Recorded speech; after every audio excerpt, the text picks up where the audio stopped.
Assalamu alaikum. Today we are going to present DNS spoofing and mitigation technique. So my name is MD JIT10703 and here is my teammate. My name is Muhammad bin Arifin. Hi, my name is Muhammad Firdaus bin Muhammad Saleh. Let's start the presentation. Brief overview of 5 methods. DNSSEC or Domain Name System Security Extension. The strength is the DNS data through digital signature have an authentic end-to-end and integrity. The weakness for it is the DNS structure is complex to use and needs to have significant changes. For source port randomization, it can be resistant to attackers guessing the port number and can reduce a successful chance of spoofing. Weakness: it does not eliminate entirely and can be evaded with sufficient effort. For response rate limiting (RRL), the strength: the impact of denial of service attacks can be reduced, and the rate of responses to identical queries can be limited. Weaknesses: it can cause disruption and may mistakenly limit legitimate traffic. DNS over HTTPS or DOH. Its strength: the DNS queries can be encrypted to protect them from interception and tampering. The weakness: it can increase complexity and potential performance overheat. For IP address whitelisting, the strength is the DNS queries from trusted IP addresses were allowed. The weakness is it is not scalable for large networks and can be bypassed even an attacker gain access to whitelisted IP. I will be talking about the review of 3 primary methods. So for the first one, for DNSSEC, or it is known as Domain Name System Security Extension. So it's been cited that the realization of implementation of DNSEC on the domain name allows the DNS resolver to authenticate the DNS queries and respond with the authenticated DNS data through the client by using the cryptographic digital signature. However, with the increasing usage of DNSSEC, it is not always possible to send the specific DNSSEC. Additionally, information like signatures and keys within the limited 512 kilobytes. Bytes. So additionally, the DNSSEC more likely introduce potential latency because of its complexity. For the next one is for source port randomization review. So the authoritative server are unaffected by the choice of source port. However, if a resolver selects its source port for each query at random, an attacker has no idea which port to send their spoof answer to. Although it can give a hard time for attackers to spoof, source port randomization can be defeated by using other alternatives such as fragmentation or ICMP error messages. The last one is transport rate limiting or RRL. Authoritative name servers that deploy RRL limit sending responses for queries generated from the same IP address block that result in the same answer.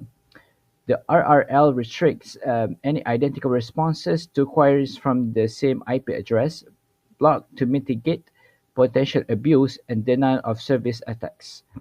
Even if an RRL mechanism is deployed, one can reduce its efficiency in several ways by issuing random subdomain queries or sending queries from various subnets. Through this, the RRL mistakenly limits legitimate traffic and causes disruption. Let's talk about the methodology. In methodology, I am going to mention three methods. Firstly, I would like to mention about the DNSSEC or Domain Name System Security Extensions. Basically, DNSSEC or Domain Name System Security Extensions is a technology that enhances the security of DNS system. It mainly uses three main functional technologies. Firstly, the digital signatures. It's actually DNS information is properly defined and authenticated using digital signature. Secondly, the chain of trust. It's the evidence rights are used to verify information with accuracy. And lastly, the authenticated denial of existence. So this technology is used to prove that no data exists. The second method I am going to talk about is source port randomization. Basically, source port randomization is an attempt to control DNS spoofing attacks. Its action takes place in the following important steps, like firstly the random port assignment. It basically does not allow DNS queries to wait to guess the former port number if the source port is used instead of the default port 53. Secondly, it mode swapping. It basically the variation in implementations is the number of ports used in a deep process and changing them for each new DNS query. And lastly, the network configuration. It ensures that network devices and servers support and correctly sources port randomization and are being used properly.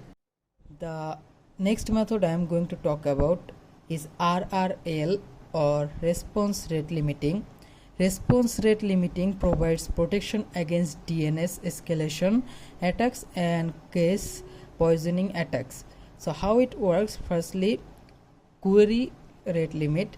So setting a limit on the number of responses each query can send within a specified time period.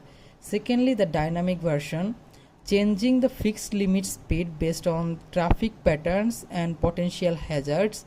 And lastly, the impact assessment, monitoring and evaluating the impact of increased attack presence and response to questionable query rates and error prevention on other target traffic.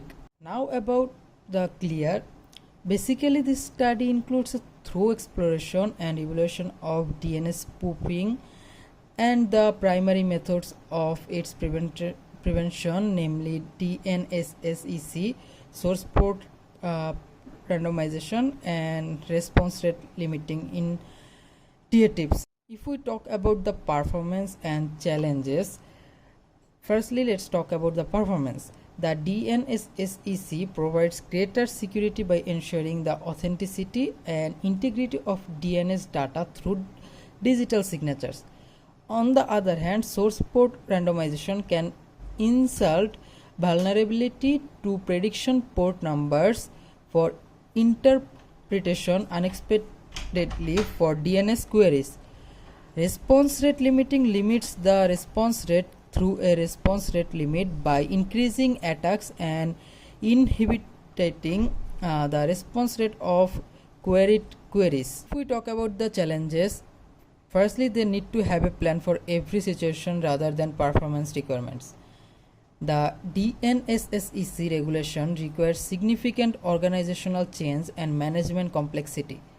The source port randomization functionality needs to be properly set up to avoid remedial performance such as traffic and congestion. Response rate limiting often limits the amount of queried traffic to recirculation transactions by unexpected and uncommitted uses rather than ensuring performance.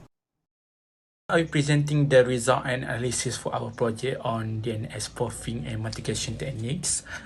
Let's start with these three main ways to stop DNS spoofing. First, we have DNSSEC, or Domain Name System Security detections.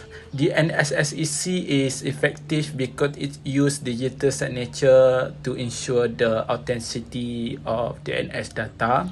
However, it requires significant change to the correct system and can slow things down due to the complex cryptographic operations. Next, we have source port randomizations. This method make it harder for attackers to predict port by increasing randomness in DNS queries. but it is not foolproof. Determined attackers still can guess random port, so it is the best to use with other method rather than this. Lastly, response rate limiting or RRL. RRL limit the number of responses from DNS server, reducing the impact of DNS based on DDoS attacks. The challenge is that it can block legitimate traffic if if that not set up the correct way. Here is the graph that showing how well each method works. DNS SEC is the most effective with a 90% reduction in successful spoofing attempts. This is because of the strong authentication that they have. And source port redenominations have about 80% effectiveness, adding complexity for attackers. And RRL showing about 75% effectiveness, reducing attack impact, but can disrupt legitimate traffic if they misconfigured. So for the conclusion, each technique has strengths and challenges, and combining all of the method can provide more protection for DNS spoofing. That's all. If we talk about the conclusion, the purpose of this research was to study the main approaches to DNS spoofing attacks and their prevention, and to analyze their performance and challenges. The following main ideas or methods have been reviewed and evaluated through this project. Firstly, we talk about the DNS SEC method, then we talk about the source port randomization, and lastly we talk about the response rate limiting method. So it is agreed that each method provides an important means of resisting a particular security attack, but a high security method is important for complete protection. And lastly, in this regard, the administrator needs to think about the right steps and the security of the network. So thank you for listening to us. This is all about our presentation, and see you. Goodbye. Have a great day.